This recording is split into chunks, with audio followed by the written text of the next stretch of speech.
Morning, crack to cream. So today, I'm trying out a new gizmo instead of the head mount. This is a handheld gizmo. So I'm just seeing how this goes, and if you like it, let me know in the comments. If you prefer me to using the head set on the head mount, then just let me know. So I'm replacing the battery on my wife's Mini today. I'm also doing the engine mount, which is in there, hidden behind the headlight, which has to come out. So this is the stuff that has to be removed. You need an 8, a 10 and a 13mm socket to get where I've got to.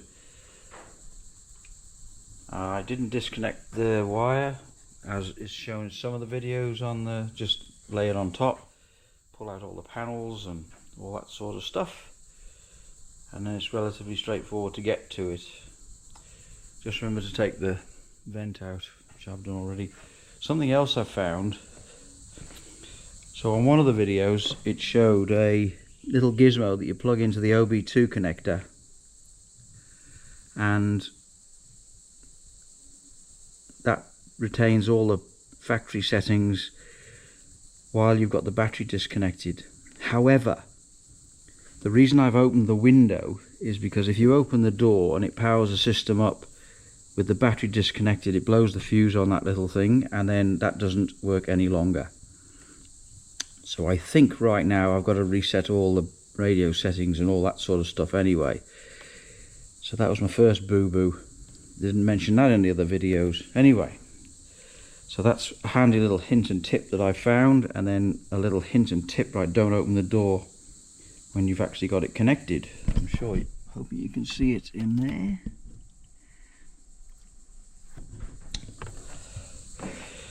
Alright, so I'll now replace the battery, and yeah, I don't think there's any point showing you when it's finished. I'll show you when I've got the headlight out and the engine mount disconnected, and then we'll go from there. Alright, that'll do for now. So the second job was doing the engine mounting on the left hand side. So that is this here. So taking the headlight out, there are, it's relatively straightforward. It comes out through this gap here quite straightforward. There are some bolts to undo in here. There's one down here which is quite difficult to get out, because that one there, because you've got to move this out of the way, and to do that you've got to let this go. And also there's another fitting down the side at the back down there. I found this one at the back here was the best one to get in first, that one down there for the alignment. Then I put this one in, down the one down the front, down in there, and then these three here, they went in quite straightforward because I was able to move the engine around to get the alignment right. These little buttons here, if you're doing them, take the ball joint off the engine mounting after you've taken the old one out and before you put the new one in, otherwise it's a bit difficult to get it back on again, as I found out, so I didn't do it that way. There's another one underneath there, same deal with that one. Alright, then put the headlight back in again, and it all seems to be preset, so there's no big deal there doing that. Alright, so on to the third job, which is the lower control arms. So I haven't done much filming while I did this job. So these are the two lower control arms that I replaced. 0 to 10, I'd say like a 6. If you're on your own, it's maybe a 7. Trying to get the these back onto the chassis rail, these two bits here back onto the chassis rail, and getting this into where it's supposed to be going is a challenge. Yeah, a challenge. Engine mount, just follow one of the other videos, relatively straightforward. The battery, there's lots of videos about the battery, and then just make sure you reset it on the battery management system. so you don't bugger the battery within a couple of weeks. I've fitted the lights now, so that's a relatively straightforward wiring job.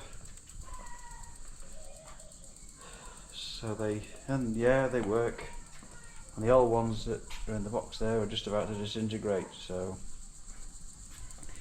yeah, I didn't do much filming really.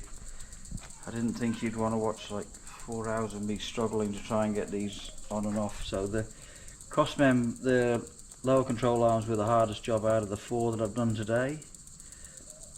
The engine mount would be the second. Battery was straightforward when you follow the instructions done on the videos that people have done, and the lights was the easiest job really, just connecting wires and 4 bolts, and then feed the wire, because there's a wire that goes here down here for the earlier models to work the brake light at the back here. So yeah, just had to feed that wire through, but it's just 4 bolts, pretty straightforward, no big deal that one, all works. And this is Mouse, my wife's car, called Mouse. It's got a grey, yeah, it's obviously the colour of a mouse, but anyway, so it needs a bit of a wash now so that it gets as clean as the lights are. All works, all being verified as working. So thank you very much indeed. Subscribing and comments, always welcome. Thank you very much indeed.